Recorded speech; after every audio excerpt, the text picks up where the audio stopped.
योजना का भी हम हाल देख रहे थे, ठीक है ना। जी बिल्कुल। और भी अन्य योजनाएं हैं, उसका भी हम हाल देख रहे थे। उसका सही तरीके से इम्प्लीमेंट नहीं हुआ है। उस क्षेत्र में आप बैठे हुए हैं, यहाँ के लोगों का एक समस्या है बांके बाजार समिति को लेकर। पहले एक यहाँ पे बांके बाजार मंदिर समिति हुआ करता था और जिससे जान रहे हैं हम, उस पर बात हुई है जी और उस पर हम लोग संज्ञान लिए हैं भी, और उस पर समय आएगा तो उस पर बात भी करेंगे। अभी पितरपक्ष चल रहा है, सारे लोग दूसरे कार्यों में अभी व्यस्त हैं। हम जब मंदिर कमेटी में गए थे तो सारी बातें उसकी हुई है और उस पर हम लोग संज्ञान लेंगे। वही नहीं, अनेकों तरह की बातें। नमस्कार, मेरा नाम हुआ रविरंजन नीले और आप देख रहे हैं एडीआर। मेरे बीच उपस्थित हैं औरंगाबाद लोकसभा क्षेत्र के नवनिर्वाचित सांसद अभय कुमार सिन्हा उर्फ अभय कुशवाहा जी। आज बांके बाजार में क्षेत्र परिभ्रमण के लिए आए हैं और मैं इनसे जानने की कोशिश करूंगा, खास करके कि इमामगंज विधानसभा क्षेत्र के विकास करने के लिए इनके पास क्या क्या विजन है। स्वागत है धन्यवाद सर। इमामगंज विधानसभा क्षेत्र बहुत दिनों से नक्सल प्रभावित इलाका रहा है और इस क्षेत्र के सर आप कैसे विकास कीजिएगा? देखिए, विकास का कोई पैमाना नहीं होता है। आप जब हम यहाँ चुनाव लड़ने के लिए आए थे तो जब क्षेत्र में हम दौरा कर रहे थे तो सरकार के द्वारा नल जल योजना का भी हम हाल देख रहे थे, ठीक है ना। जी बिल्कुल। और भी अन्य योजनाएं हैं, उसका भी हम हाल देख रहे थे। उसका सही तरीके से इम्प्लीमेंट नहीं हुआ है, उस पर हम लोग सवाल उठा रहे हैं। क्योंकि ये क्षेत्र जो है, यहाँ से लगातार जो भी यहाँ पे माननीय रहे हैं वो बहुत ही बढ़िया पद पे रहे हैं सरकार में। आज भी, कल भी इस सरकार के जो प्रतिनिधित्व कर रहे थे वो मंत्री थे। आज भी जो सरकार का यहाँ प्रतिनिधित्व कर रहे हैं वो मंत्री है। और जिस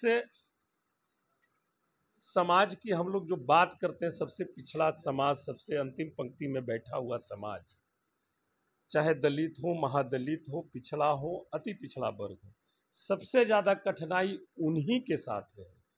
उस चीज़ को हमने महसूस किया है और हम लोग प्रयास करेंगे कि उनके इस कठिनाई को हम लोग त्वरित कार्रवाई करते हुए उसको दूर करें आने वाले समय में।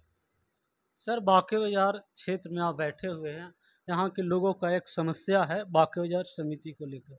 पहले एक यहाँ पे बांके बाजार मंदिर समिति हुआ करता था और जिससे जान रहे हैं हम, उस पर बात हुई है जी और उस पर हम लोग संज्ञान लिए हैं भी, और उस पर समय आएगा तो उस पर बात भी करेंगे। अभी पितरपक्ष चल रहा है, सारे लोग दूसरे कार्यों में अभी व्यस्त हैं। हम जब मंदिर कमेटी में गए थे तो सारी बातें उसकी हुई है और उस पर हम लोग संज्ञान लेंगे। वही नहीं, अनेकों तरह की बातें।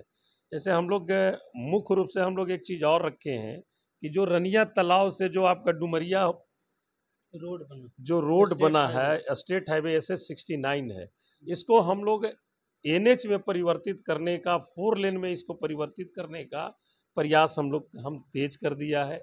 हम विधानसभा लोकसभा में लिख करके देने का काम किया। माननीय मंत्री नितिन गडकरी साहब से भी मिल करके उसकी प्रयास हमने चालू कर दी है। फिर आपका इमामगंज से जो कोठी तक जो रोड जाती है वो सिंगल लाइन है, उसकी चौड़ीकरण के लिए हम लोग आगे प्रक्रिया कर चुके हैं और मैं समझता हूँ कि बहुत जल्द ही उसकी स्वीकृति भी मिलेगी।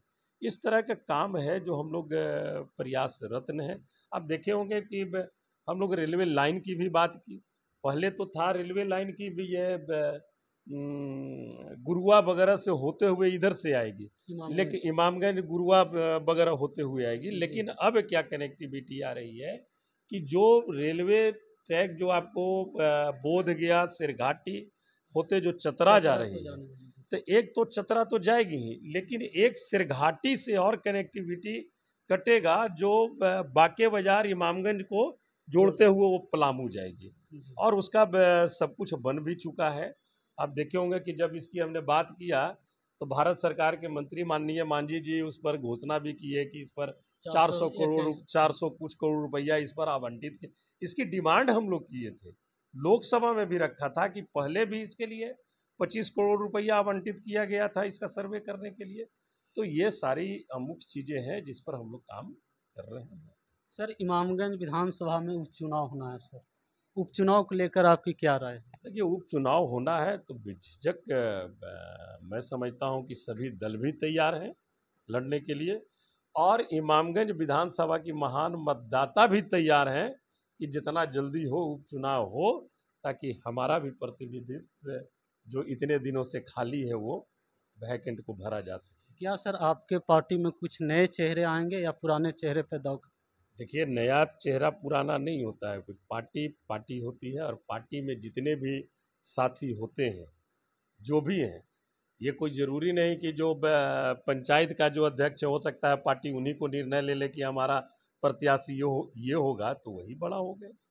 तो ये तो समय बताएगा, और पार्टी से जो राय मशवरा लिया जाएगा, हम समझते हैं कि इसका सर्वे भी माननीय नेता करा रहे होंगे, कराए होंगे वो अपने स्तर से, और करा करके जो भी यहाँ उम्मीदवार दिया जाएगा, मैं समझता हूँ यहाँ पे जनहित का ही उम्मीदवार होगा। एक आखिरी सवाल सर, चूंकि भारत और बिहार एक जाति विशेष तौर पे राजनीति की जाती है, चूंकि आप कोयरी कुशवाहा समाज से आते हैं और आपके ऊपर तेजस्वी यादव और राजद पार्टी बहुत बड़ी जिम्मेदारी दी है कि कोयरी को वोट को कैसे एक जगह किया जाए। दूसरे तरफ नीतीश कुमार जो हैं और उन्हीं के पार्टी से आप इधर आए हैं, तो कैसे सर उस समुदाय को वोट को अपने तरफ कीजिएगा? सबसे पहले ये जान लीजिए कि नीतीश जी के यहाँ इसी पार्टी से हम गए थे,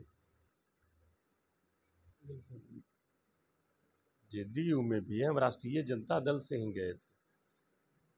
2000 से हमारी राजनीति हुई और 2000 से 10 तक के हम राष्ट्रीय जनता दल का सेवा किए।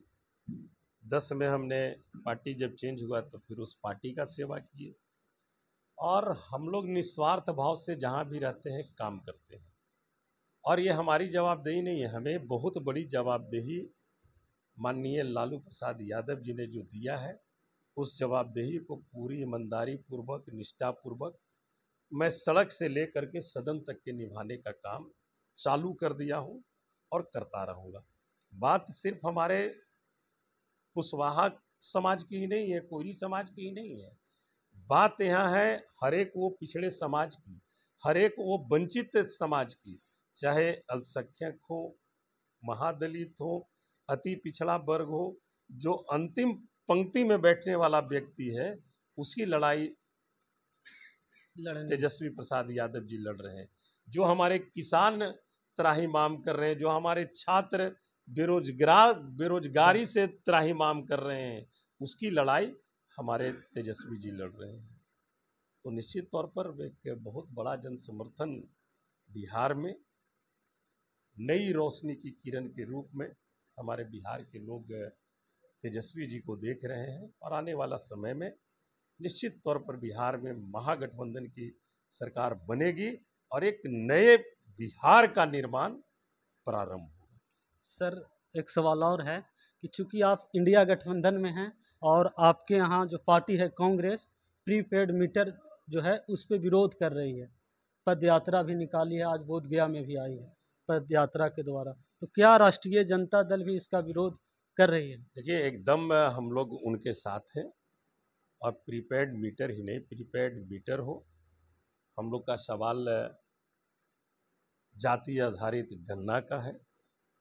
अभी जो ये सर्वे कर रहे हैं, लैंड का जो सर्वे हो रहा है, उस पर है तमाम मुद्दे हैं, बहुत सारे मुद्दे हैं, हर एक पार्टी लेकर के चल रही है। अभी कांग्रेस का ये मुहिम है, हम लोग के भी पार्टी का मुहिम चला लॉ एंड ऑर्डर के खिलाफ। देखे होंगे कि आप सभी जगह पे सभी जिलों में धरना हुआ, बिल्कुल ठीक है ना, पूरे पटना में। तो ये तो हर एक पार्टी अपना अपना करते रहती है, लेकिन महागठबंधन का भी स्वरूप जिस दिन आएगा तो उस दिन सारे दल रहेंगे उसमें साथ में, निश्चित।